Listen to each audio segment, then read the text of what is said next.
The views and opinions of this broadcast do not reflect the views and opinions of Armed Media, New Productions and its affiliates. Enjoy the show.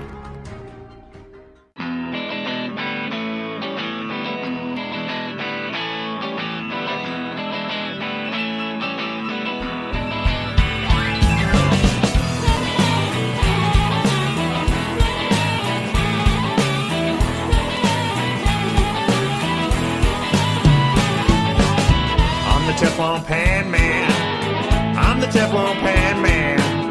Ain't nothing gonna stick on. Yes, ladies and gentlemen, good evening. This is All You Can Eat. I'm your host, Rob Rosenthal, coming to you live, and I love coming to you live from New York City, New York. A lovely day here today. This is episode number 6, and I'm particularly thrilled tonight because I have a guest.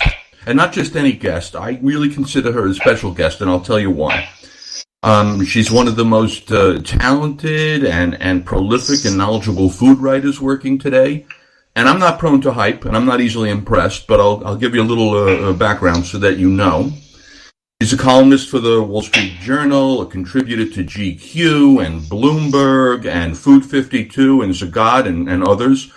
Her print articles have appeared in the New York Times and the Boston Globe and Food and Wine magazine and more than that. This woman is a former editor at Rachel Ray magazine and Savor and a restaurant reviewer at Time Out New York. I want to remember to ask you about that because that had to be a fun gig. Welcome, the fabulous Gabriella Gershenson. I'm excited to talk to you. Rob, you made me excited about being me. Thank you so much. Well, it's my pleasure, Gabriella. And I got to say, I love the name Gabriella. In fact, when we were having our first daughter, one of the two options was Gabriella. And what did you settle on? We ended up with Ariana. Beautiful. Well, and both 4 syllables, followed by another 3. So 7, like you have. It's not. But anyway, that's why I kind of raised it, because what do you like? To me, you know, I could go, Gabby G. I could go G Gersh. I could go. What's your preferred kind of, name? Well, it's a somewhat complicated question. I used to try to tell people when I was in elementary school that my name is Gabi, which is not Gabby and not Gabi, but Gabi. Like, right. I like to say, if you say it with a smile, if you turn up the corners of your mouth, then you're saying it right. But subtlety is not really a great hallmark of right. English language. So I sort of became Gabi. And then I decided when I went to study at school in college that I'd introduce myself as Gabriella and just sort of let the nicknames evolve from there, but at least give my name a fighting chance. So now in the professional world, since I've worked in magazines for so long, people started calling me Gigi because I think it's a magazine thing to just, when you're making notes on a story, you sign your initials. So everyone just became whatever their initials were. So I think that's my latest, most contemporary nickname, but I still introduce myself as Gabriella. I'm good with that, actually, because I actually prefer kind of people's long versions. You know what I mean? I don't mind Rob, but I happen to like Robert. So anyway, there you go. And I never take Bob. So I'm with you, Gabriella. Not a problem for me. Okay, Robert. Thank you so much. Now, Gabriella, I am excited to speak with you for a bunch of reasons, not the least of which is that you've written so many articles lately, in particular, that are fascinating for any of us that are interested, that are into food.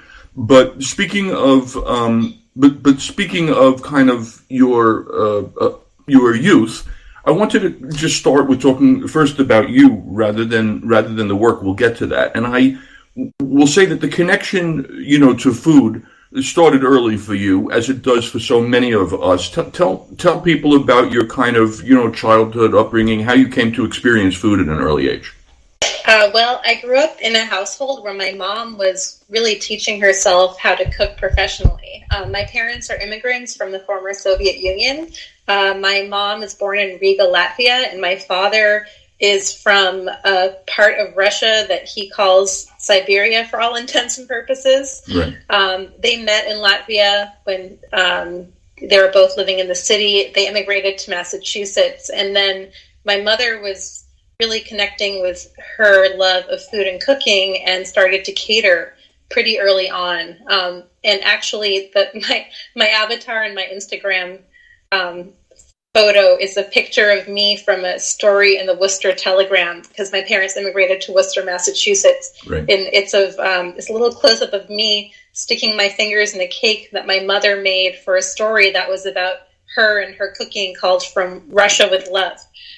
So I was literally growing up next to catering, and I didn't realize that I had a very unique perspective on food. And what's more, my mother is still a very generous person who loves to share her love of food, and she trained my palate early on, and she literally would have me taste something that she was making. Like one thing that comes to mind is she was, it was the 90s, so she was making spanakopita for weddings and bar mitzvahs, and she would ask me to taste the filling and to tell her if it needed nutmeg, if it needed some lemon, if it needed more salt, and I would tell her, and I developed opinions, and I developed a palate. And I also got to see her make a lot of pretty exquisite things, like very elaborate cakes. And, it was just an education that I took for granted. And it definitely came in handy as an adult. Yeah, it sure did. And I mean, what it reminds me is that, not that this is any kind of revelation, but that our relationship with food, it always really starts then, like super early.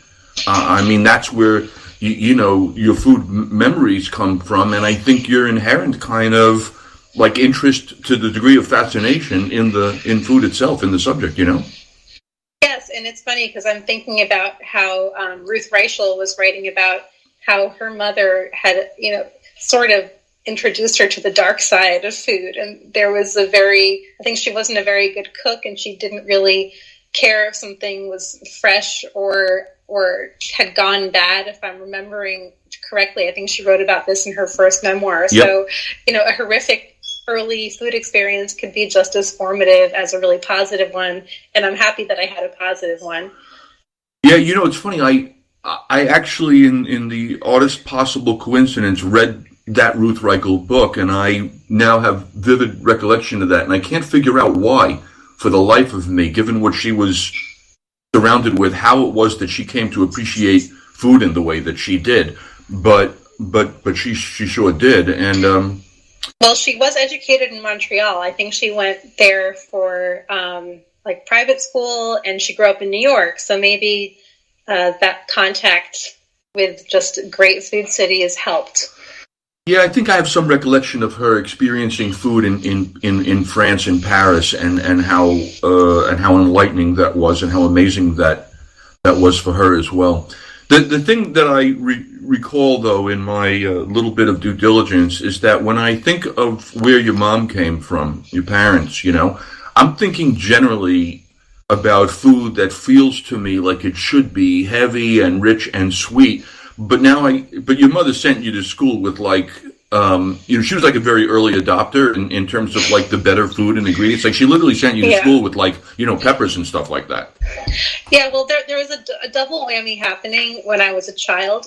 First of all, my mother, rightfully so, she came to this country, and she came from a culture in Latvia where everything was really farm to table, but no one used buzz phrases like that. But right. The food that was being eaten there, it for starters, they didn't have the kind of scarcity of food that a lot of other countries or other republics in the Soviet Union had. They still had access to excellent local products like dairy products and grass-fed and pastured meats.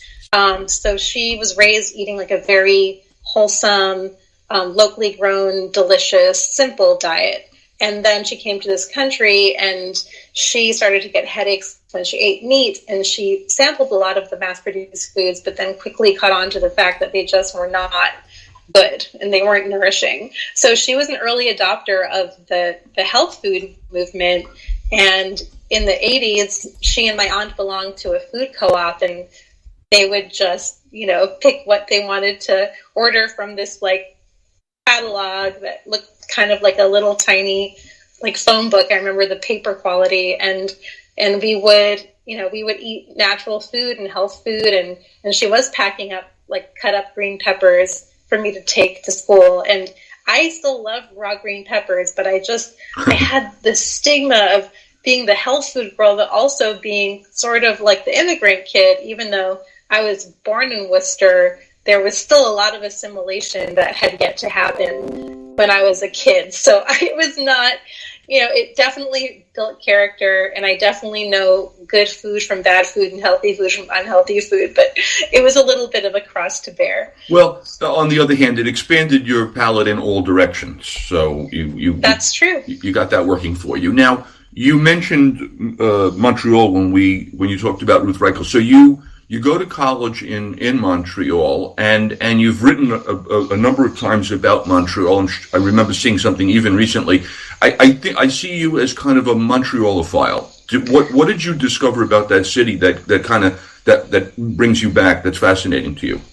Well, when I was a kid, even just growing up in the suburbs of Massachusetts, I think I considered myself a Francophile because I really wanted to eat French pastry. My father had really fond memories of pastry culture in Riga, which was more in line with what you might find in Budapest or Vienna, just the Hungarian pastry tradition. My mother had bought this huge book about French pastry where we saw beautiful pictures growing up of like millefeuilles and eclairs, and when I came to Montreal, it was like a little European country, and all I wanted as a suburban kid was to be able to walk on a sidewalk and go buy something somewhere and experience that kind of city life. And I also just had a hankering for this kind of like deep-seated desire to eat French pastry. And Montreal is a great pastry city, and I always say that it's a place where good food is a birthright. It's not a big deal. You can get a good croissant. You can still get a really great Queen Amman for $2 Canadian, and it's just a way of life there. It's part of the culture, and I really enjoyed that. And it's also a great pedestrian city. I wasn't eating fancy food when I was a student there. I was really just enjoying discovering everything. And it's also a polyglot city. So there is a great Jewish food culture that's very old, like as old as New York City's. Smoked meat sandwiches are a big hallmark of Montreal Jewish food. And that's basically like a cross between corned beef and pastrami. And there is great Portuguese food, just like rotisserie chicken, roast potatoes, Greek food. And a lot of it is really affordable, kind of studenty stuff, like souvlaki. I never had that before I went to Montreal. I never had tzatziki before I went to Montreal. So I even enjoyed eating all the Canadian candy bars that we didn't have in the U.S. because as a kid, I didn't think about the fact that Canada was a totally different country, but it is, spoiler alert. So I just immersed myself in that, and a lot of my discovery was tethered to food. I was there I was there last May, and I hadn't been for forever. I mean, I had only maybe been to Montreal once, maybe twice in my life, but like 1,000 years ago, and so I kind of forgot, right? I forgot, and then I'm floating around Montreal, like from the time you go from the airport to wherever you're, kind of staying, I thought, I forgot how French it was. Like, Quebec you kind of assume is going to be, super French, but Montreal, I mean, there's a lot of French going down there. So well, I probably got more French since you last visited. So I don't think that your memory was betraying you. I think that it actually became more French because the French culture has really been deepening, and the French is the official language in Quebec, the province. Right. I think there's one province in Canada where French and English are the official languages, but technically Quebec is a French province. So your observation was legit. Well, I'll tell you what I would say about Montreal. I mean, coming from New York, that flight is. I mean, is it like 40? Is it like an hour basically, or an hour? Yeah. All right, so Heavenly. so even for people like halfway across this country, at least in the northern part of the country, I mean, it's the easiest and fastest way to get foreign in a hurry. I mean, it's to me it's kind of amazing because it's just that easy, and and that Frenchness really does kind of magnify its foreign. It's like you're in another country. And then to your point, I enjoyed everything about it. Yes, pedestrian. We rented bikes and floated around and went to a great market there. And the food, obviously, you know, my interest is going to be all about the food. So yes, you're going to have smoked meat, and you're going to have those bagels, which are still kind of exciting. And then please explain to people, if there's anybody left who doesn't know what poutine is, what is poutine? Okay. I'm on it. Poutine is a Quebecois regional food of French fries, gravy, and cheese curds. And cheese curds are like a very distinctly Quebecois snack. It's like the squeaky curds of the cheese, like cheese separated from the whey. I think it's very early in the cheese making process that you get those, and they're so ubiquitous that every dépanneur, which is basically like the bodega or the corner store, you'll often find cheese curds being sold in little plastic baggies right next to the cash register. It's just a ubiquitous snack, and those are kind of the crowning glory of a poutine. Now, I don't want to out you or anything like that, but I do remember reading somewhere that you might have had the best poutine of your life somewhere more local recently, like in Brooklyn or something like that. Am I wrong? Well, I never really was a big poutine person when I went to McGill, which is the university I went to in Montreal. Right. And then when I finally decided to commit and like really eat the poutine, it was at Mile End in Brooklyn. Right. To be fair, a lot of the poutine I had when I was a student was like the 1 a.m. delivery after you've been out, right? You know, clubbing poutine. Right, because it is Mile End makes a great poutine. Right. Oh yeah, exactly. With like, I assume some kind of smoked meat in it. I'm more of a purist. I've had poutine with foie gras on top at Au Pied du Cochon in Montreal, but I prefer the poutine on its own because who are we kidding? It's pretty adulterated to start with. But right. If I recall correctly, Mile End makes their own gravy, and they just use really good ingredients, and I enjoyed it. Yes, I suppose it's really the ultimate kind of, outlate food. I mean, you know, French fries, gravy, this kind of thing, cheese, you know, it's like the unbeatable trio of perfect, I've had a lot to drink food. I just love that. Tell me something, Gabrielle. Tell me about our man Leonard Cohen and his and what you know about Leonard from Montreal. Well, I have a really big just love for Leonard Cohen. He passed away last year, thankfully, I think right before Trump was elected, so at least he didn't have to witness that. Sorry, I don't usually get political, but that's okay. It's all right. You're entitled. And I have the honor of having graduated from the same program as him. He studied English literature at McGill, and he is one of Montreal's favorite sons, and his family grew up in Westmount, and he was part of a very established Jewish family. And he went into this other direction. He became a poet, and he moved into a neighborhood that was really more for incoming immigrants and moved away from this more affluent, established life that he came from. And I think he lived in the same house in Montreal, or at least owned the same house for many years and raised his children there. And it's actually on an adorable park called Park Portugal. Not that I've stalked his house or anything. Wouldn't do anything crazy like that. And I got to see a wonderful exhibit that's still on. I think it's just about to come to an end, and I really hope it's going to travel.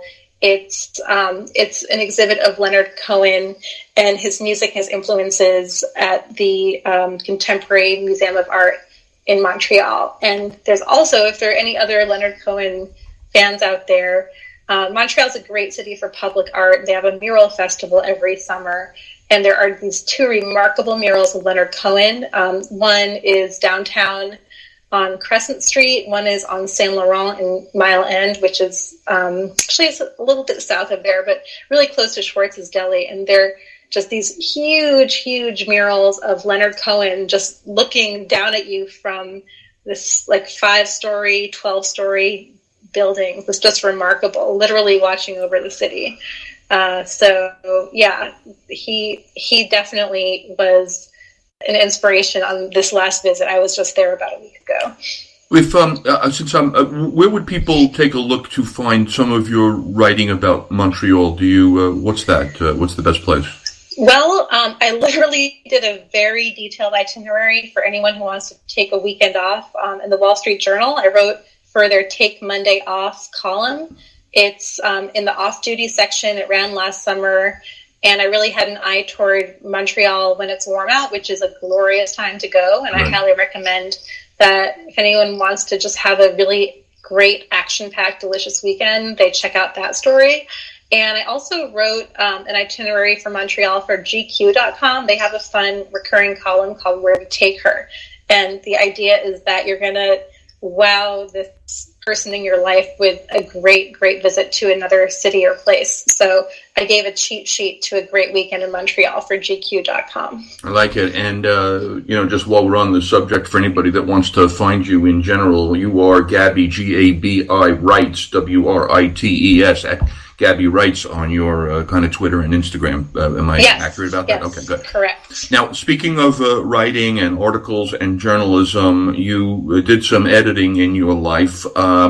Rachel Ray magazine, Savor magazine, Time Out New York. You were writing like restaurant reviews in Time Out New York. Am I right about that?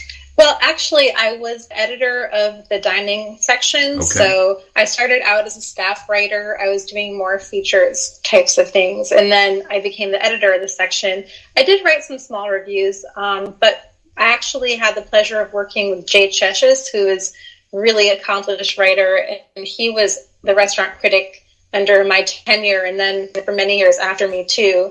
I have done my fair share of restaurant reviews though, and most recently I've been contributing to the New York Times travel section, and it's been a really fun experience going outside of New York, going to different cities and reviewing restaurants for the New York Times. Yeah, that sounds like a good gig to me. Let me ask you though, while we're on this,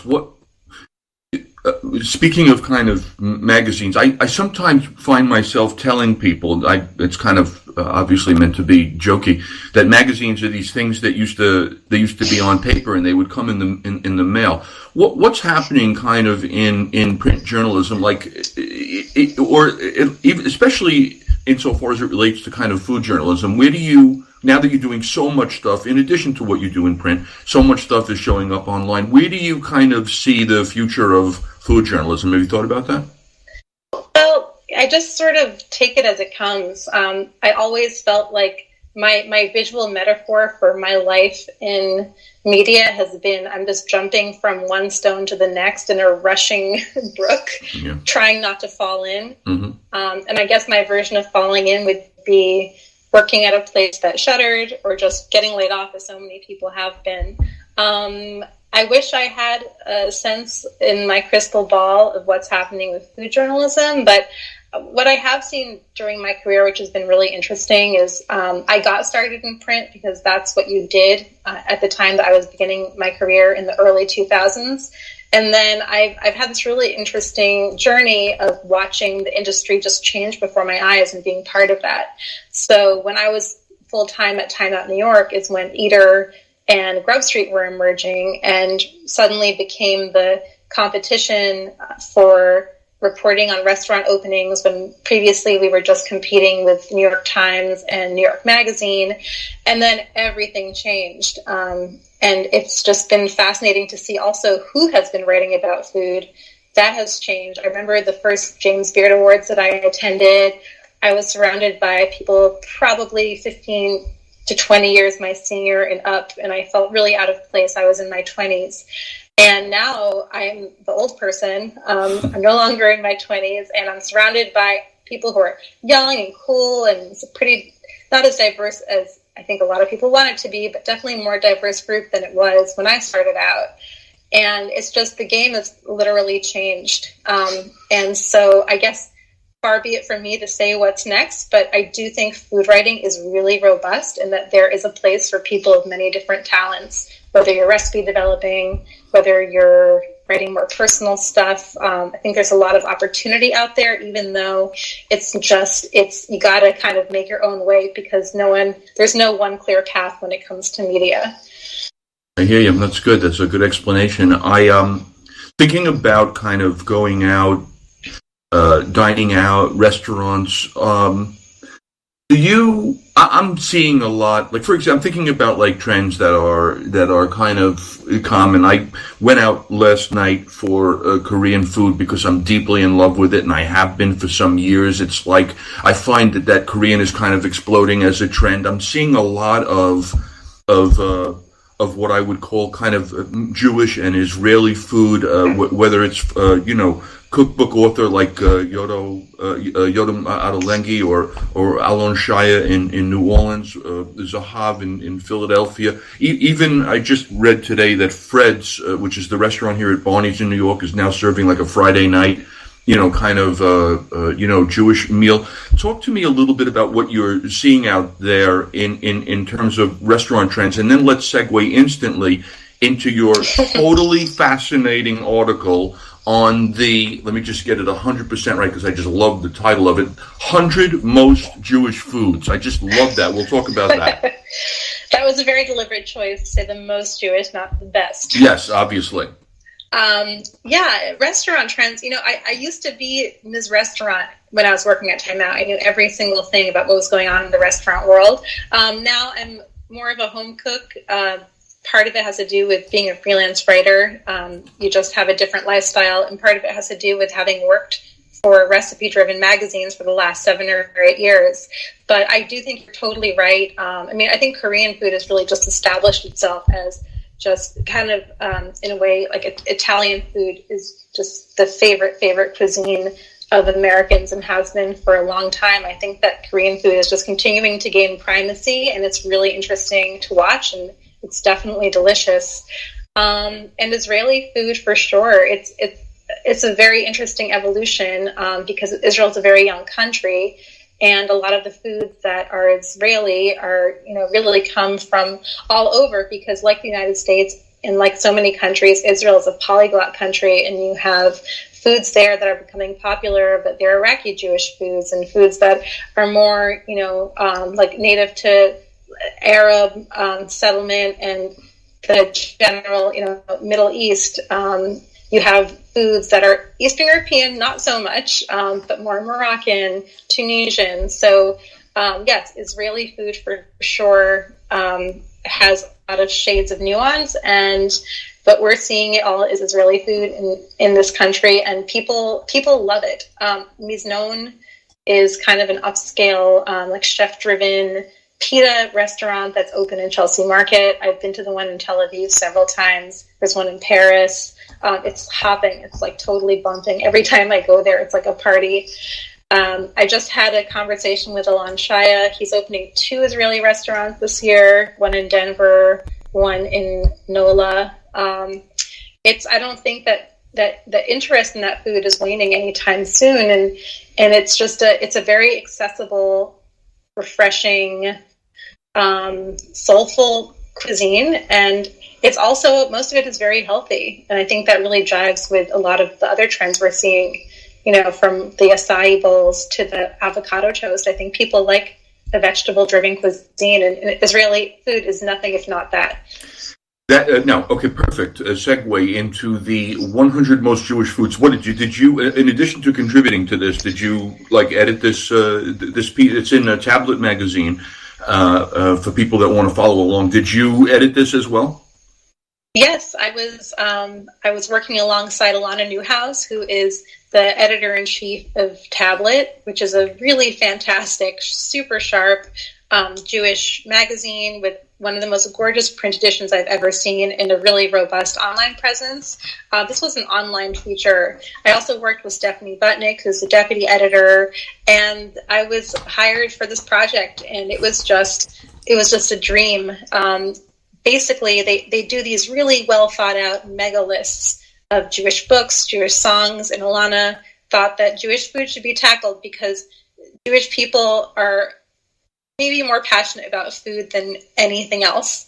And we settled on the approach of doing the 100 most Jewish foods rather than the 100 best Jewish foods. Okay. Because we felt that, and again, like, please forgive me because I'm going to be big on some generalizations here, but if we're making some generalizations about the culture of Jewish thought, argumentation and arguing is a really big part of it. Right. And we felt that if it's the 100 most Jewish foods, that each write-up would have to really go out of the way to tell you why. Like, why is this a Jewish food? What makes it Jewish? And that would be really interesting for the reader. It would also give us an opportunity to write about foods that we don't love but are so Jewish. And so that was the approach. And we have, you can find it at, if you go to tabletmag.com, it will give you an opportunity. I think that something pops right up when you open the homepage of Tablet to just go right into the feature. The way that we portrayed it visually is there is a table that is set with 100 foods, and it's every single food, and we actually shot it all in one shot. Noah Effects shot it. He's a really talented photographer. And Victoria Granoff, who's one of the great food stylists, was the food stylist on this set. And what you do, whether you're looking at this on your desktop or on your cell phone, it's a really fun interactive feature where you can spin the table kind of like a Lazy Susan at the Chinese restaurant, and each individual food on the table highlights, and you can click on it and you can read who wrote it. And one of the great pleasures of this feature, or who the contributors were, I mean, the foods are so much fun, but then there's the added layer of who wrote about the foods. There is Tom Colicchio writing about whitefish, and Ian Fraser from the New Yorker wrote about Stella Doro Swiss fudge cookies. Mm-hmm. And the list just goes on and on. You mentioned Yotam Ottolenghi. He wrote a really charming entry about sufganiyot, which are the jelly donuts that are eaten on Hanukkah. I mean, this list, it just gives me chills. I'm just so proud that everyone, the people who contributed, gave their 2 cents on Jewish food, and it's a lot of fun. Well, I want to congratulate you because, as I say, it's a joy to read. You don't have to be Jewish to appreciate it, but for those who are, it's so much fun to go through. And I love also that in addition to the kind of the usual suspects that you would expect to be commenting on Jewish food, you have some of the people you mentioned like Colicchio and non-Jewish people, Marcus Samuelson, Eric Repair. So it's great, and people should definitely check out the 100 most Jewish foods. I just want to say, and it's funny for me to look at this too, knowing some of these people. I don't know if, how many people know Shalom Auslander, and I'm just looking right now at his picture. It's just that we used to work together. He was a copywriter when I was in that business, and his work. I tears to my eyes from laughter at some of the stuff that he writes about Shalom. But I love that Colicchio talked about whitefish, because I to this day will tell you that of all the sandwiches that I've had in my life on 6 continents around the world, my greatest sandwich, my number one final, I'm on death row sandwich, is going to be smoked whitefish salad on a nice chewy New York bagel. So I was excited to see Colicchio has been influenced by his bride. What else was on this? So there are your contributions. You were big on the stuff that I would expect to see in a kitchen where you grew up, with some baking. Yes, bacon. I love that you. Bacon was not mine, but to me, bacon is the shiksa goddess of Jewish foods. Yes, it is. And I feel like it might seem counterintuitive, but because Jewish people define themselves as non-pork eaters, that the bacon in all of its glory and all of its temptation figures so largely in Jewish food simply because we're not allowed to have it and it's so good. Yes, especially when it came to Sunday night Chinese, it was kind of hard to resist the pork and seafood products. And Chinese food did make it on the list too. Yes, in fact, it was remind me. Action Bronson. Thank you very much. Mental block. Is Action Bronson put down Chinese food as one of his? Anyway, fascinating and fun article. I would just tell you this, and again, I know you didn't have the best, but if I were kicking in, the chalk, it would be things that I did not see that I would have thrown in. I'm just going to throw out three. Go for it. It's the egg cream. Mm-hmm. It's going to be stuffed cabbage. We have stuffed cabbage. Okay, fine. I take it back. You're right. And then I see potatoes on here, but are there like potato pancakes? Are there any latkes? No, there's no latkes and there's no knish. We made the potato just to cover the whole ground. Right. Okay. And I see falafel's not on there either, but then again, that's because there's always an argument over who originated falafel. Yeah, we have hummus on there. We have some foods that people would certainly debate, but as you know, Tablet Magazine doesn't shy away from debate, and neither do Jewish people. So no, put on the bacon. It makes sense. Now, there's another thing here. This article that you wrote most recently about secret ingredients. Do you have time to discuss that? Yeah, sure. Okay, super. So Gabriella writes an article called "Secret Ingredients May Be Why Your Restaurant Bills Are So High." Talk a little bit about that, Gabriella, in terms of like what you discovered, what chefs are using, and if any of them can apply to my cooking at home. Well, I kind of love this the sentiment behind the story because it's sort of the anti-caviar, the anti-uni, the anti-foie gras, the anti-truffle story. Those are these big, luxurious ingredients that if I can I use profanity on this show? Yes. Okay, so apparently urban legend has it that when Puff Daddy or P. Diddy ate at Danielle many years ago during white truffle season, he told Danielle, shave that bitch. So there's a whole, swagger around these luxury ingredients. Right. But what's interesting is that ingredients that are expensive but are not conspicuous, that you can't order the Lobo foie gras and impress your date because you have your big investment banker expense account, more discreet ingredients are being used in dishes, and they're making them nominally more expensive. But I think that that headline is really to draw you in. But to me, what's really interesting about the story is that chefs don't care if you don't know they're using this amazing salt or amazing sugar that costs 10 or 50 times more than kosher salt or beet derived granulated sugar. They don't care that you don't know it. What they care is that they're using really great ingredients and it's making your food taste better. So some examples were the Greek sea salt from Milos. I spoke at length to the owner of Milos, Kostas Spiliadis, and one of the signature dishes there is the salt-crusted fish. And people who don't know about Milos, I guess in a nutshell, it's a very expensive Greek restaurant. It specializes in seafood that is flown in from Greece and around the Mediterranean, and it's just supposed to be so fresh and just so delicious that all you have to do is just grill it really simply or cook it really simply, and you're just paying for the quality and for fish that you cannot get here.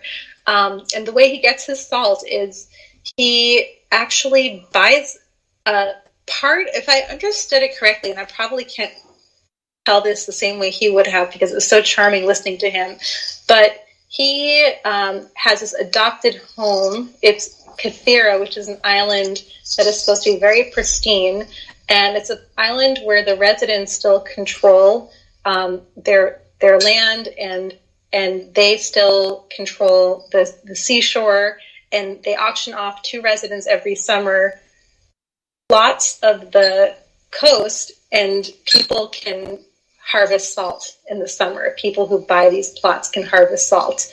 So what Kostas Filiadis does is he just has someone on the ground, and he tells them, pay what you need to pay. This is the salt I'm using at all 6 of my restaurants for the next year. And then the salt is hand harvested in a very traditional way by the wives and the children of the fishermen who are living on this island, and it ends up at Milos.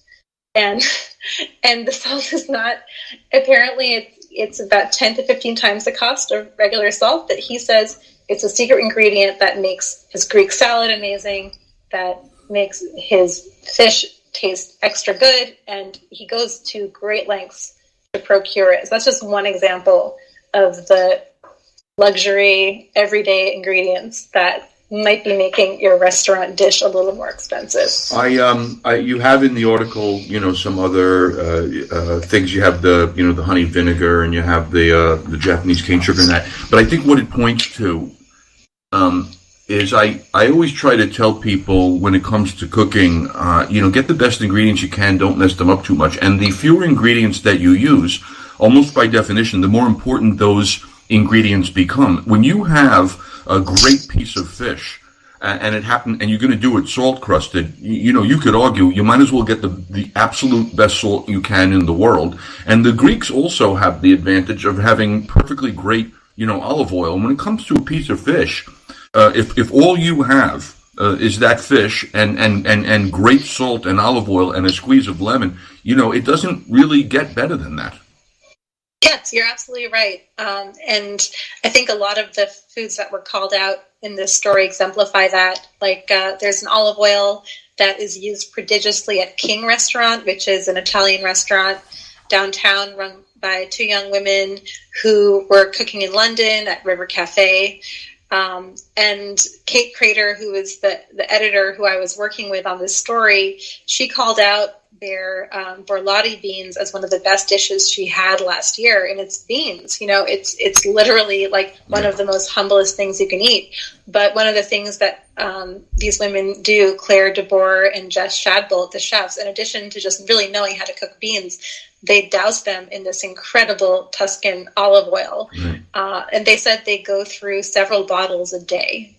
And it's not cheap. It's not cheap, but it really is irreplaceable for them. It brings so much character and freshness to their dishes. And they said that when I was speaking to them, I found it so memorable that Jess Shadbolt said that it's a peppery oil, so they almost use it as a seasoning, like, a spice, which is just such an interesting way to look at olive oil. Yeah. And that's why I love doing what I do. Everyone, so many talented people just having really unique takes on food. Yeah, and always learning. By the way, for people that are interested in that, under your byline, Gabriella Versus, that you printed that Bloomberg, I'm thinking it's March 15th, so it's only like within the last 2 weeks in Bloomberg. And incidentally, for what it's worth, it came to me because it was picked up in other places, and I get for nothing subscribe to what's called Skift Table, SKIFT. So anybody can get, for example, Skift Table, a daily kind of newsletter about the restaurant industry in the United States. But for those who want to see in specifically this piece of work, Bloomberg, March 15th. All right. You are awesome, and I know that I don't want to abuse your time, but if you have 2 minutes, I'll give you the lightning round, and then I will send you back to the dinner that is being made by your fiance. Congratulations on that. Thank you. Are you ready for the lightning round? I'm ready. What do you like to cook? What's your kind of go-to thing if you were making the meal tonight? Eggs. No problem. What's your egg thing? I feel like it's going to be runny. It's got to be runny. But am I wrong? What's your egg dish? Soft-boiled eggs are my favorite thing. I love that. Okay. That said, my formula: most taste, fewest ingredients, least effort. What would be your meal for the most taste, fewest ingredients, least effort? I just got these really great canned razor clams. and they're great in the spaghetti con vongole, so spaghetti with clams. Yeah, so that's perfect. Just some spaghetti razor clams and olive oil and some garlic and fresh parsley. Right, and red pepper flakes. Good for you. I'm digging it. White wine too. Okay, all good. Why not? What's in your, like? What do you keep in your fridge? I have so many spreads and jams. I have just a ton. It's kind of embarrassing. Probably my prized spread is from Lombardy, and it's this amazing pistachio spread made with olive oil and pistachios from Sicily and sugar and salt, and it is just glorious. Gabriella Gershenson, you have been to Canada recently. You have been to Japan. I know that you've been to Ireland because that's where we met. If you had to eat in one country for the rest of your life, what country would it be? It's between Israel and Japan. It's really hard to choose. Okay, Israel. Okay, I'll take Japan, by the way, because that was my answer. The obvious one seems like Italy or France. You could argue, you could make a case for America diversity, but I explained to people when I chose Japan that it's because there are so many different types of Japanese food that I would never have to eat the same thing twice over the course of a week or 2 or 3. I think Japanese food is the best food in the world. Well, there you go. You like that. Okay, and my final question for you, Gabriella Gershenson, what do you know for sure? That my mother loves me. And by the way, what a great way to start. Your mother loves you, and she's cooking for you early, and it influenced, to this day, your entire life. Ladies and gentlemen, big thanks to Gabriella Gershenson. I hope you see that it's exactly what I said. Talented, prolific, knowledgeable food writer. You can catch her at Gabby Writes, Gabi Writes, Writes, on Instagram and on the Twitter. And I really appreciate you spending the time with me. I love talking to you, and I will do it any time. Thank you so much, Gabriella. Thank you, Robert. It was so much fun. My pleasure. Thank you. Okay. Bye. Oh, so there you go, my friends, Gabriella Gershenson. I love that. And I'm no joke here. I said I'm not easily impressed, and I'm not prone to hype. But there are people out there in the world, and a handful of them, whose work is impressive, and Gabriella is one of them. Just great. Let's see. I wanted to do 2 things in the time that we have remaining, one of which is tell you a true story about my experience with Robin Leach. I don't know, for those who don't know Robin Leach, he was the host. He was most known for many years as the host of a show on television called Lifestyles of the Rich and Famous, where he spoke of champagne wishes and caviar dreams. Now, here's a sample of Robin's voice for those of you who need a little familiarity kind of reminder. Oops. You can't hear him. Okay, that's fine. Let's try that one more time. All right, that's not going to work. All right, so forget about Robin Leach momentarily. Here is my Robin Leach story. Before I even give the Robin Leach story, here's another thing. I want to also remind you of another television character, which is who is Barney, and Barney is the big purple dinosaur. In fact, Barney is a dinosaur from our imagination, and when he's tall, he's what we call a dinosaur sensation. Here's Barney. And, of course, you can't hear Barney either. Oh, well, the technical thing was not my total strength. The story remains the same. At some point, I was in cooking school, and it was 1994. And I went to cooking school for a long time because I was there to earn a professional degree. And at the end of the training, you still don't actually get the degree until you have to put in a couple of 100 hours more in an externship. Now, I, during the day, was working in the advertising business, and I was running a division of a big global ad agency. So the training for the school for me was at night. And at the end of the 9 or 10 months or whatever, 3 or 4 nights a week, 5 or 6 hours a night, it was okay. You have to do an externship, and most everybody, of course, would work in a restaurant. And I said, I'd love to. I can't because I'm working all day long, so I'm only really free at night. And by the way, I was wearing I was wearing a suit to work. And they go, well, what are you? They asked me at the school, like, what's your interest? And I said, well, I'm interested kind of in the production and in the broadcast. And they said, well, there's this new operation that started last year. It's called the Television Food Network. And I said, well, that sounds interesting. And it turns out, by the way, the Television Food Network is literally like a block and a half from my office. I was working in Midtown at the time. The Food Network was over on 6th Avenue. It was like a 5-minute walk, so I could work until 6:30, and walk over there and be there by 7. Now, why? So I go in for an interview. My interview was with a guy named Joe Langan, I'll never forget, who was one of the guys responsible for actually getting the Food Network on the air. And he asked me a couple of questions, like, have you watched? And I said, yeah, I've seen everything. And he said, what do you think? And I said, well, I like this guy, Emeril, who at that point had a show called How to Boil Water, and was literally standing in the studio and teaching like very basic cooking technique. And I said, oh yeah, I think this Emeril's good. And Joe Langan actually turned to me and said, yeah, we got to find a way to calm him down. And I had a laugh, ultimately, because at the end of the day, not only did he not calm down, but they put him in front of a live audience. He went berserk, bam, and became essentially kind of the defining personality on the Food Network for years and years and years. It was the opposite of toning him down. Anyway, I have the interview with Langan, then he introduces me to a couple of people who were working on a show called Robin Leach Talking Live. I don't remember if that was the exact title, but I think it was like, it was a live every night broadcast at 10 p.m. of Robin Leach, and it was about food. So every show, there would be a segment at some point in the show where there would be either a celebrity or a chef that would come in and do like a 7-minute cooking segment. And so they hooked me up with the producer, one of the producers on the show, and they hire me. A lovely woman named Janet Amramino hires me, and I become an intern at the Food Network and on the Robin Leach show.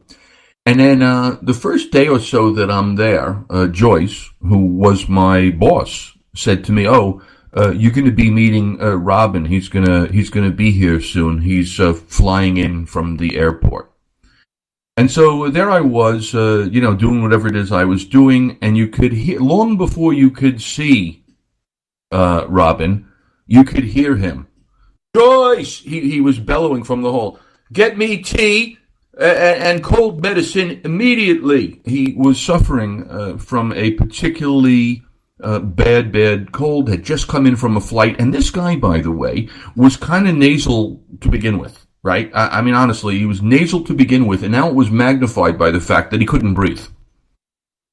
So as he comes around the corner, one can't help but notice that head to toe he's dressed in purple. The pants, the shirt, the jacket, the tie, there's nothing on this guy that's not purple. And he's bellowing to Joyce in a nasal voice amplified by a cold, and all I could think to myself is, holy crap.